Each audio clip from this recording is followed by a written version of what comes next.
Hello সবাইকে সবাইকে শুভ নববর্ষ। নববর্ষের অনেক অনেক অনেক শুভেচ্ছা।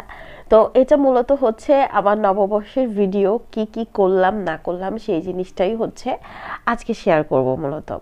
তো এখানে হচ্ছে বড় একটা ইলিশ মাছ, আমি হচ্ছে ইলিশ মাছ কি বলে আষ্টেটা হচ্ছে ছাড়াচ্ছিলাম, দেন হচ্ছে অপোজিট পাশে আম্মুকে দিলাম। ছোটবেলা অনেক মেমোরি আছে এই নববর্ষ নিয়ে।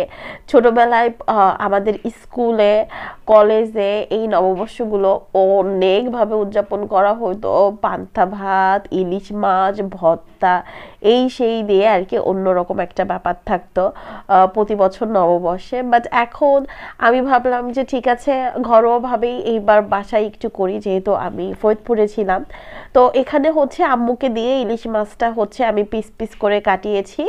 আর এখানে হচ্ছে আম্মু মাটির চুলায় আর কি ইলিশ মাছটা ভাজি করতেছিল। তো আমি মূলত আম্মুকে ইলিশ মাছ ভাজি করতেই বলেছিলাম, বাট আম্মু ইলিশ মাছটা ভুনা করে ফেলছে। তো যাই হোক, এই যে হচ্ছে ইলিশ মাছটা ভুনা।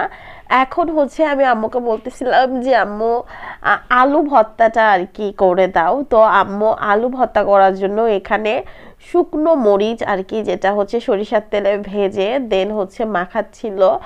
আমার কাছে মনে হয় এই শুকনো মরিচটা খেলে মানে আমি 2 প্লেট ভাত অনায়াসে খেয়ে ফেলতে পারি। আমার কাছে শুকনো মরিচ ভর্তা এতটা বেশি মজাদার লাগে। তো পয়লা বৈশাখ মানেই ইলিশ মাছ তো থাকবেই, যদিও পয়লা বৈশাখ উপলক্ষে ইলিশ মাছের দামটা অনেকটাই কিন্তু বেশি হয়ে যায়। তো যাই হোক, এখানে আম্মুকে বললাম যে আম্মু আলু ভর্তাটা অনেকটা ঝাল ঝাল করো আর কি। তো এইখানে হচ্ছে আম্মু আলু ভর্তা করতে থাক, দেন হচ্ছে আমি রেডি হতে থাকবো।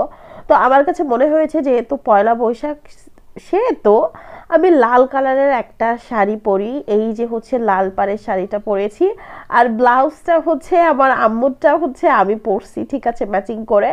তারপর ভাবলাম যে ঠিক আছে, একটু সাবেকি আনার জন্য আমি টোটালি হচ্ছে গোল্ডের জুয়েলারিটা ইউজ করি।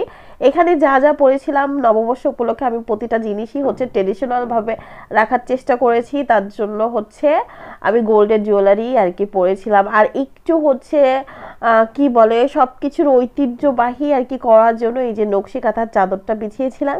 এই ভিডিওটা অনেকেই দেখে ফেলছেন। এই ভিডিওটা করতে যেয়ে কিন্তু অনেক মেহনত করা লাগছে, আমার অনেক খাটা লাগছে, ঠিক আছে।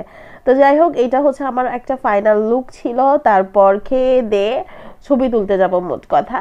তো এখানে হচ্ছে আলু ভর্তা নিয়েছি, এখানে খাচ্ছি, সামনে আমার ছোট বোনও কিন্তু খাচ্ছে। এখানে জাস্ট আমার কাছে পান্তা ভাত মূলত অনেক অনেক অনেক বেশি পছন্দ। তো এই পান্তা ভাতটা খাই না কারণ ফ্যাটের জন্য। আর আমি একটু চেষ্টা করেছিলাম যে যেহেতু পয়লা বৈশাখ, একটু মাটির ডিনার সেট বের করি আর কি। তো মাটির জিনিসপত্র আর কি ডেকোরেশন করেছি, এই ভিডিওটা আপনারা অনেক আগেই দেখে ফেলেছেন।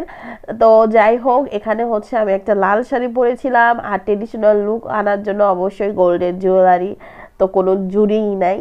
তো ঠিক আছে, এখানে খাওয়া দাওয়া শেষ করে আমি খুব সুন্দর সুন্দর পিকচার তুলেছি, ওই পিকচারগুলো হচ্ছে আমি শেয়ার করে দিব। তো কেমন লাগলো আমার এই নববর্ষের লুক, নববর্ষের ভিডিও অবশ্যই কমেন্ট করে জানাবেন। একটা ভালো ফটোশ্যুটের জন্য কিন্তু অনেক মেহনত করা লাগে। এই যে হচ্ছে আমার সেই দৃশ্য দেখালাম, আর সুন্দর সুন্দর ফটোশ্যুটটা এইগুলো আর কি করেছিলাম। তারপরে লাস্টের অবস্থা তো দেখিয়েই দিলাম। আজকের মতো এখানেই টাটা।